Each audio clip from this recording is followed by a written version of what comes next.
রাখলে নামাজ মাকরু হয়ে যায়। নামাজ পড়ার সময় রাখা যায় না। মুখ ডেকে নামাজ পড়লে নামাজ মাকরু। পকেটে রাখবেন। যখন রাস্তায় বের হন, বাসায় যাওয়া পর্যন্ত ওটুক ব্যবহার করবেন। তা লম্বা সময় ব্যবহার করা ঠিক না।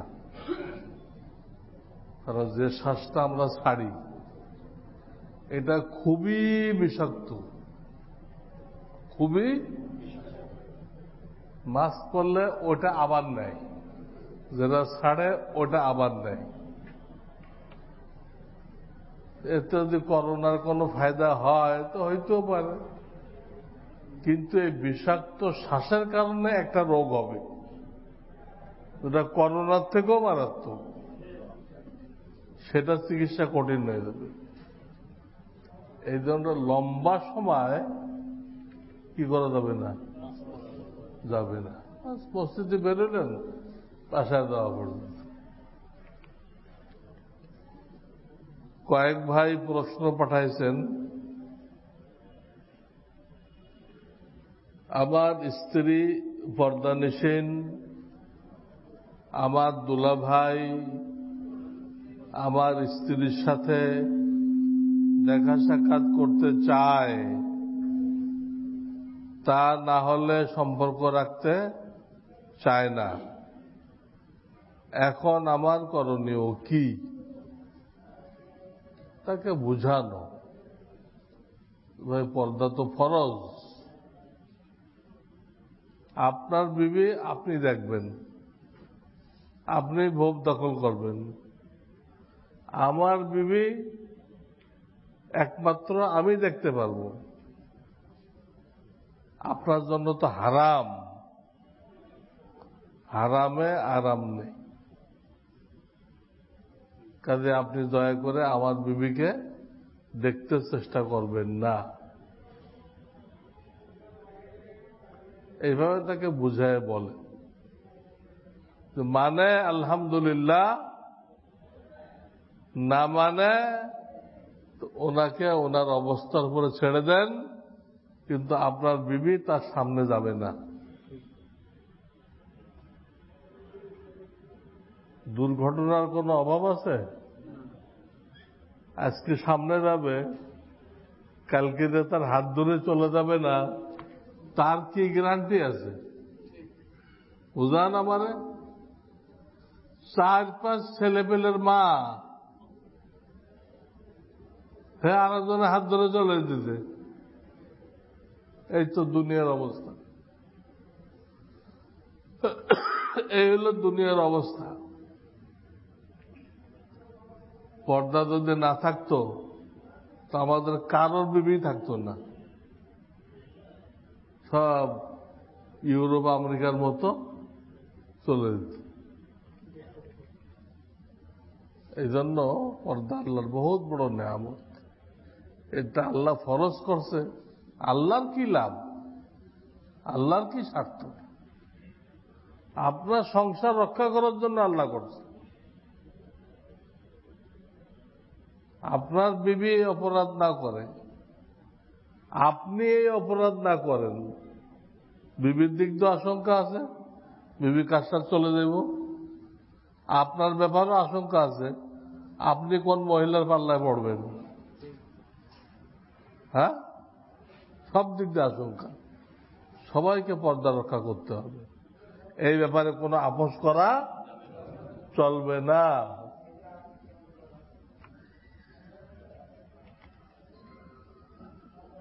সুন্নত নামাজ পড়তেছিলাম, এমত অবস্থায় আমি আত্মায়াতু কোনোভাবেই মনে করতে পারছিলাম না।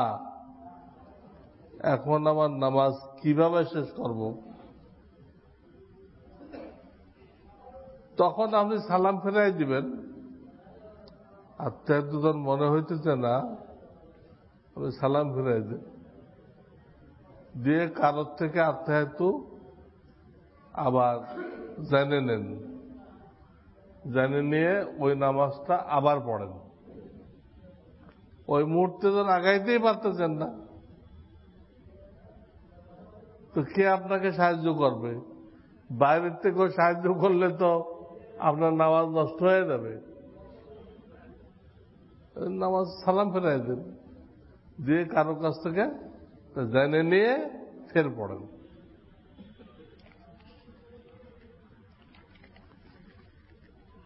আমি এক হাক্কানি পীরের কাছে বায়াত গ্রহণ করেছি, কিন্তু তাকে আমার কোনো সমস্যার কথা বলতে পারি না।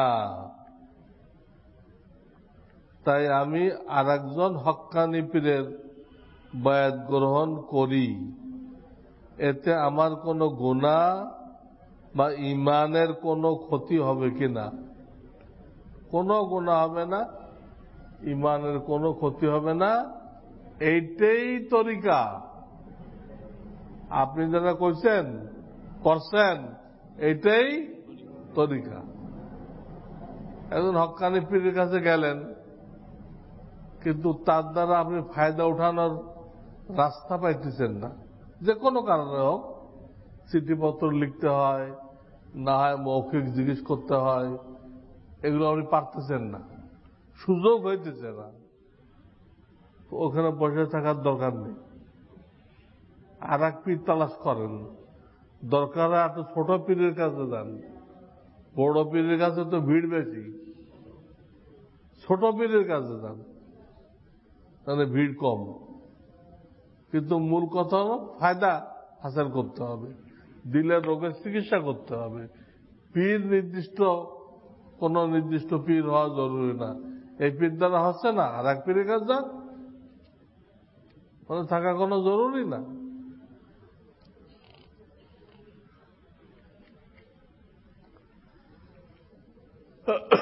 বাড়ির আঙ্গিনায় ফুল ফলের গাছ লাগানো কি অপচয়? এটা অপচয় না। বাড়ির আঙ্গিনায় ফুল ও ফলের গাছ লাগানো এটা একটা মনোরম দৃশ্য হয়, মনটা ভালো লাগে। আবার ফল গাছে ফল হয়, আল্লাহর নেয়ামত খাওয়া যায়, দুটোটাই ঠিক আছে। আপনার নিজের ভালো লাগবে তাই করবেন। শরীয়তে নিষেধ কোনটা? ফুটানি। ফুটানি বুঝেন? যে মহিলারা মানি ব্যাগ বার করে, কি ব্যাগ বলে? ভ্যানিটি। এই ভ্যানিটি মানে হলো ফুটানি। ভ্যানিটি শব্দের অর্থ হলো ফুটানি। ফুটানির জন্য কোনো কাজ করবেন না, যে এটা দেখে মানুষ আমাকে দামি মনে করবে, এর জন্য এক পয়সা ব্যয় করবেন না, হারাম। আপনার নিজের কাছে ভালো লাগে সেরকম অনুমতি আছে।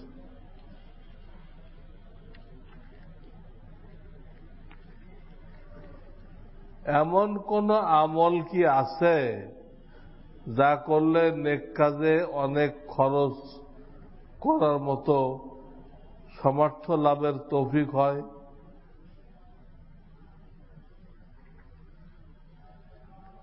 আল্লাহ যদি হালাল ভাবে পয়সা দেয়, হালাল ভাবে, আপনি নেক কাজে বেশি বেশি খরচ করেন। কোন হেকমতের কারণে আল্লাহ আপনাকে দেওয়াটা ভালো মনে করল না, দিলে আপনার ক্ষতি হবে। মাল বেশি হলে দিল শক্ত হয়ে যায়। মাল বেশি হলে দিল কি হয়? শক্ত হয়ে যায়। মনে হয় অনেক মাল হলে অনেক দান করব, মোটেও করবেন না তো। এই জন্য আল্লাহ মাল দিলে খরচ করেন, না দিলে সবর করেন। মনে মনে নিয়ত রাখেন, আল্লাহ আমাকে হালাল মাল দিলে খরচ করব, নিয়ত রাখেন। এই নিয়তের দ্বারা আপনি দান করার সওয়াব পাবেন। বনী ইসরায়েলের এক লোক এক এলাকা দিয়ে যাচ্ছিল, ওখানে দুর্ভিক্ষ, এরকম বালুর একটা স্তূপ দেখতে পাইলেন। তো না মনে একটা খেয়াল আসলো, এই পরিমাণ আটা যদি আমার কাছে থাকতো তাহলে আমি সব এই এলাকায় বিতরণ করে দিতাম। এই খেয়ালটা আছে। আল্লাহ তাআলা ওই জামানার নবীকে জানাই দিছেন, আপনার অমুক উম্মতকে বলে দেন আমি তার আমলনামায় ওই পরিমাণ আটা দান করার সব লিখে দিছি। নেক কাজের নিয়ত রাখেন, নিয়ত রাখলেই তো সব। ছেলের বয়স 4 বছর শেষ, মুসলমানি করাইতে হবে।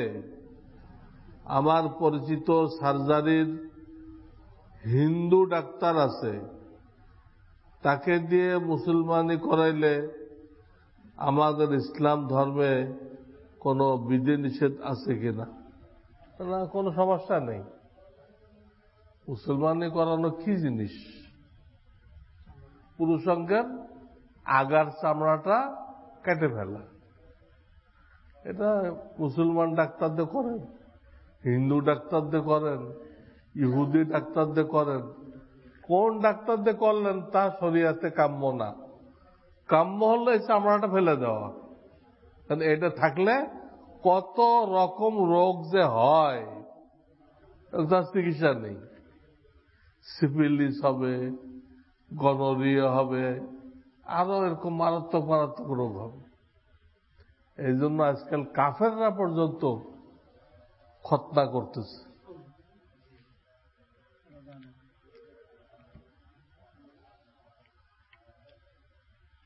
এক এলাকার লোক খ্রিস্টান হয়ে গেছিল, টাকা পেয়ে কি হয়ে গেছে। একজন আলেম গেছে, বলল কি অবস্থা তোমাদের? বলল হুজুর আমরা তো খ্রিস্টান হয়ে গেছি।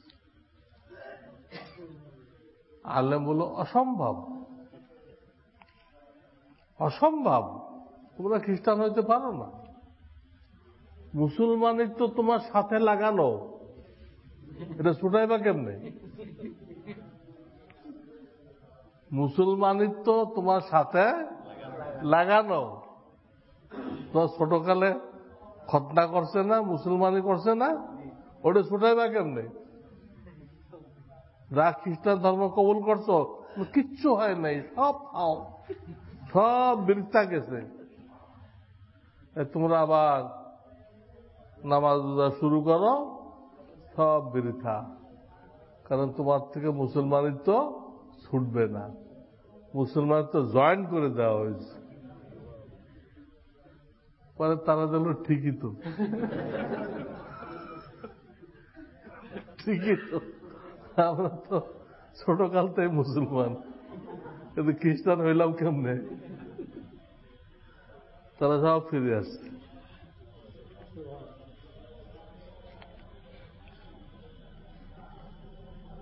যদি কেউ কোনো বস্তু আমার সম্পত্তিতে ভুলে রেখে যায় তাহলে কি করা উচিত? যদি ওই লোকের নাম ঠিকানা জানেন তো তাকে পৌঁছাই দেন বা তার কাছে ফোন করেন, এই হলো প্রথম কাজ। এটা যদি সম্ভব না হয় তা আপনি যদি গরিব হন আপনি কাজে লাগাইতে পারবেন, আর যদি আপনি ধনী হন তা আপনি কাজে লাগাইতে পারবেন না, কোন গরিবকে দিয়ে দেন। কিন্তু সর্বাবস্থায় ওই লোকটা যদি আবার আসে, ফেরত আসে, ওই মালটার দাবি জানায় আপনি যে দান করে দিচ্ছেন এটা সে পছন্দ করতেছে না, মানতেছে না, তাহলে আপনাকে পকেট থেকে ওটা দিতে হবে, পকেট থেকে দিতে হবে। এই জন্য এটা কাউকে দিতে হলে একটু দেরি করে দেন, ওই লোকটা আসে কিনা। আপনার পরামর্শে গত 1 বছর যাবৎ ইন্না কাফাইনা কাল মুস্তাহজিইন এর উপরে আমল করছি, কিন্তু আমার অবস্থার কোনো পরিবর্তন হচ্ছে না, এখন আমার করণীয় কি? এটা তো পড়তে হয় দুশমনের আক্রমণ থেকে বাঁচার জন্য, দুশমনের অনিষ্ট থেকে বাঁচার জন্য। আপনি কি দুশমনের অনিষ্ট থেকে বেঁচে নেই? বেঁচে না থাকলে এটা লিখলেন কেমনে? আপনি তো শহীদ হয়ে যাচ্ছেন।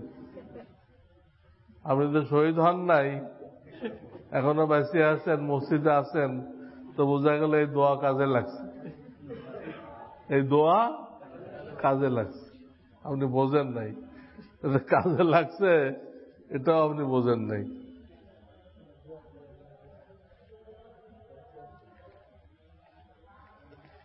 আমার পিতা মারা গেছেন, আল্লাহ জান্নাত নসিব করুক। আমি সবার বড়, আমি ছাড়া আমার সংসারের কেউ কোনো ইবাদত করে না। তাদেরকে বোঝানোর পরও তারা ধর্মের নিয়ম মানে না। এমত অবস্থায় আমার কি করা উচিত? তাদেরকে তালিম করতে হবে, বুঝাইতে হবে। ঘরে যারা আছে এদেরকে তালিম করেন, বুঝান। টেলিভিশন থাকলে তা সরাই দেন। আর ওদেরকে পুরা দিনে একবেলা খানা দিবেন। ওরা যখন আল্লাহর নিয়ামত খেয়ে আল্লাহর ইবাদত করতে রাজি নেই, ওদেরকে তওবা করার সুযোগ দেওয়ার জন্য পুরা দিনে রাত্রে মিলে একবেলা করে কি দিবেন? খানা দিবেন। জানে বেঁচে থাকো আর তওবা করো, ইবাদত করো, তখন 3 বেলা খানা দিব। বুঝছেন? আমাদের মাদ্রাসার ছাত্ররা অন্যায় করলে আমরা এটা করি, মাদ্রাসার মধ্যে এটা করা হয়।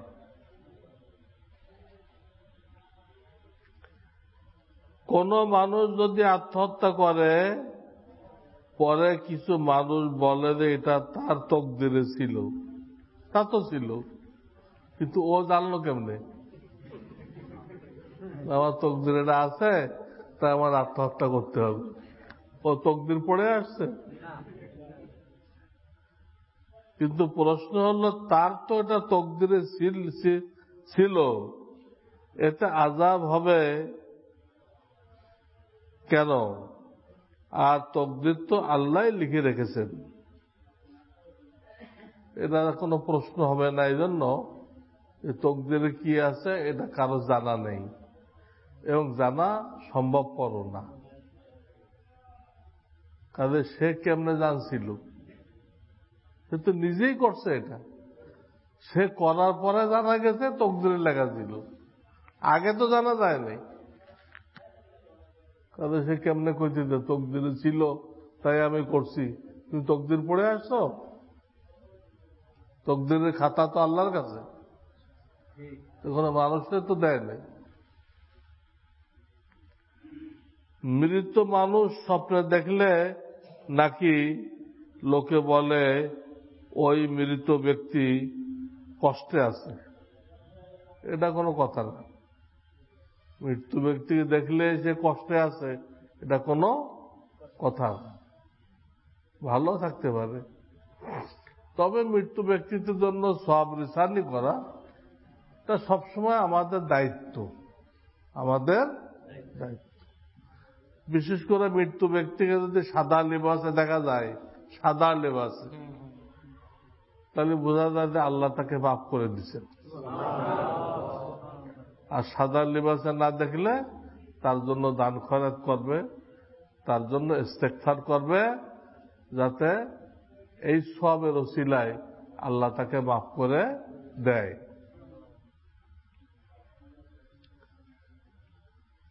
বাথরুম থেকে উযু করে ঘরে আসায় জুতা ব্যবহার করতে হবে কিনা? ঘরে আসার জন্য জুতা জরুরি না। বাথরুমের ভিতরে যে ঢুকবেন, যতক্ষণ বাথরুমে থাকবেন, বাথরুম মানে এখানে টয়লেট, টয়লেটে যখন ঢুকবেন তো আল্লাহর নবীর সুন্নত জুতা সহ ঢুকবেন। বাইরের জুতা ঢুকানো ভালো না, কারণ বাইরের জুতাতে ময়লা থাকে, রাস্তার ময়লা থাকে, ওইখানে আলাদা স্যান্ডেল দিবেন, কোনো ময়লা নেই, স্লিপও করবে না।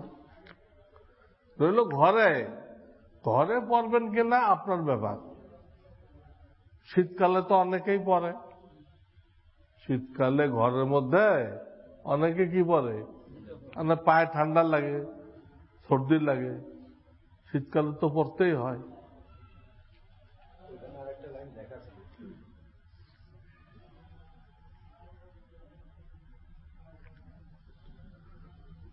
অনেক সময় বুয়া ঘর মোছার সময় যে কাপড় ব্যবহার করে সেটা দিয়ে সিঁড়িও মোছে,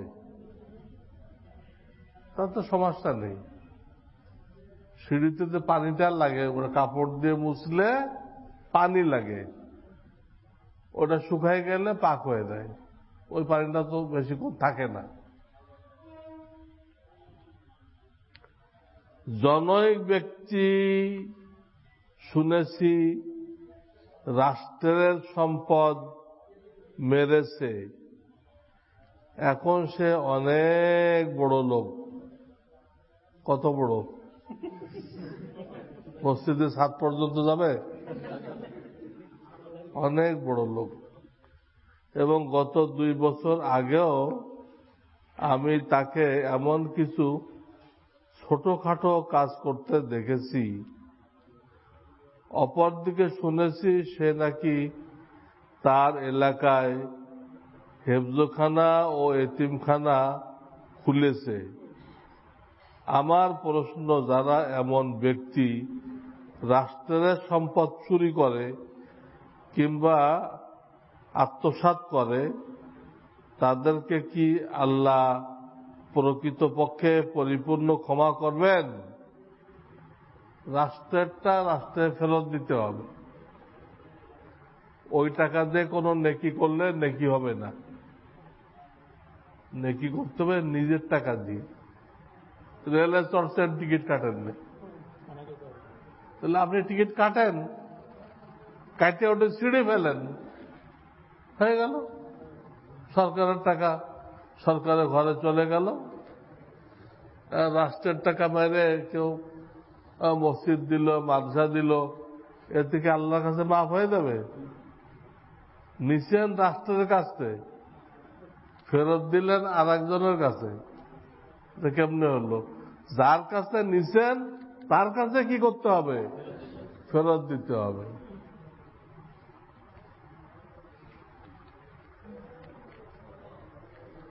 মাওলানা থানভী রহমাতুল্লাহ আলাইহি একবার ট্রেনে কোথাও যাইতেছিলেন, ওনার সাথে কিছু মাল ছিল, যেটা ট্রেনের যে নিয়ম আছে যে এত কেজির বেশি হলে বিল দিতে হবে। তো ওই মালটা অত কেজি থেকে বেশি ছিল, তাই যেখানে ওজন করা হয় সেখানে উনি গেলেন ওজন করাইতে। সেখানের লোকেরা ওনাকে দেখে চিনে ফেলল, বলল, হুজুর আপনার এগুলো লাগবে না, আপনার এগুলো লাগবে না, আপনি আল্লাহওয়ালা মানুষ, আপনার লাগবে না।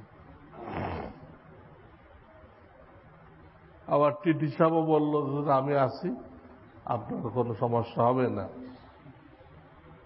আপনার ওজন লাগবে না, যান আপনি ওঠেন। মাওলানা থানভী জিজ্ঞেস করলেন, আপনি কত দূর যাবেন, এই গাড়ির সাথে কত দূর যাবেন? একটা স্টেশন বলল, অমুক জায়গা পর্যন্ত যাব, তারপরে আর এক টিটি উঠবে, আমি ওই টিটিকে আপনার কথা বলে দেব। ইনি বিশিষ্ট আলেম, ওনারা ডিস্টার্ব করবে না, ওনাকে বলে দিব। আচ্ছা ঠিক আছে। ওই টিটি কত দূর যাবে? তো বললো ওই চিঠি অমুক জায়গা পর্যন্ত যাবে। তো হলো না, আমার তো আরো দূরে যেতে হবে, আমি যাব আখরাত পর্যন্ত। তো সেখানে আপনার কোয়ান্টিটি থাকবে যে আমাকে বাঁচাই দিবে না, ওখান তো কেউ থাকবে না। আপনি যত দূর যাবেন ওখানে আমাদের কোনো টিটি থাকবে না। তাহলে আমার মালের বিলটা নিয়ে নেন, আমি অনেক দূরে যাব, আমার আখেরাতে দেখতে হবে। বুঝছেন মাওলানা আশরাফ আলী থানভী কি জিনিস? ফিরিয়ে নেয় নেই, তারা ফিরিয়ে নেওয়ার জন্য অফার করছে, উনি নেন। বাস, যা আইন আছে তাই। আইন যদি বৈধ হয় তো মানতে হবে।